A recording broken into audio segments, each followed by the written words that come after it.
Nostalgic এক journey নিয়ে আজকের এই ভিডিও আপনাদের সকলকে হেড ওভার মিলসে স্বাগত জানাচ্ছি।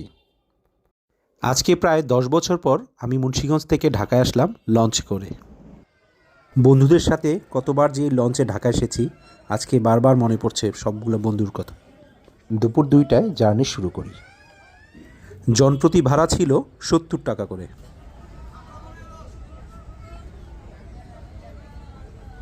যেহেতু আমার জার্নিটা দুপুরে ছিল, তাই আমি এই ক্যান্টিন থেকে কিছু খাবার খেয়েছিলাম।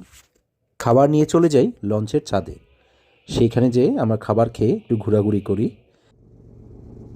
শীতের দুপুর, সাথে মিষ্টি রোদ, আর এই লঞ্চের ছাদে বাতাসটা খুবই আনন্দদায়ক ছিল। মুক্তারপুর ব্রিজের নিচ দিয়ে যাচ্ছি আর নস্টালজিক হয়ে যাচ্ছি। কলেজ লাইফে অনেকবার আমরা বন্ধুরা একসাথে ঢাকা গিয়েছি লঞ্চে করে। মাস্টার ব্রিজের পাশেই কিছুক্ষণ দাঁড়িয়েছিলাম আর উপভোগ করছিলাম নদীটার সৌন্দর্য।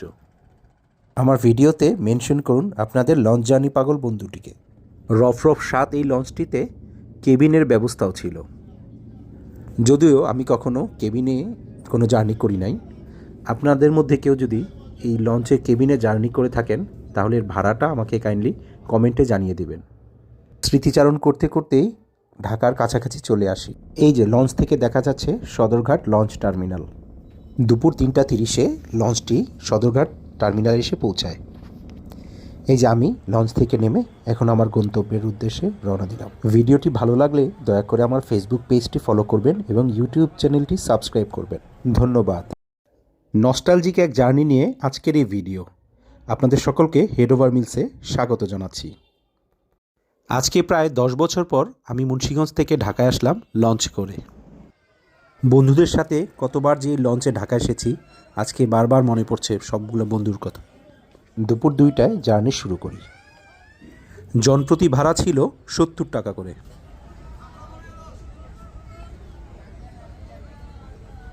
যেহেতু আমার জার্নিটা দুপুরে ছিল, তাই আমি এই ক্যান্টিন থেকে কিছু খাবার খেয়েছিলাম। খাবার নিয়ে চলে যাই লঞ্চের ছাদে। সেইখানে যেয়ে আমরা খাবার খেয়ে একটু ঘোরাঘুরি করি। শীতের দুপুর, সাথে মিষ্টি রোদ, আর এই লঞ্চের ছাদে বাতাসটা খুবই আনন্দদায়ক ছিল। মুক্তারপুর ব্রিজের নিচ দিয়ে যাচ্ছি আর নস্টালজিক হয়ে যাচ্ছি। কলেজ লাইফে অনেকবার আমরা বন্ধুরা একসাথে ঢাকা গিয়েছি লঞ্চে করে।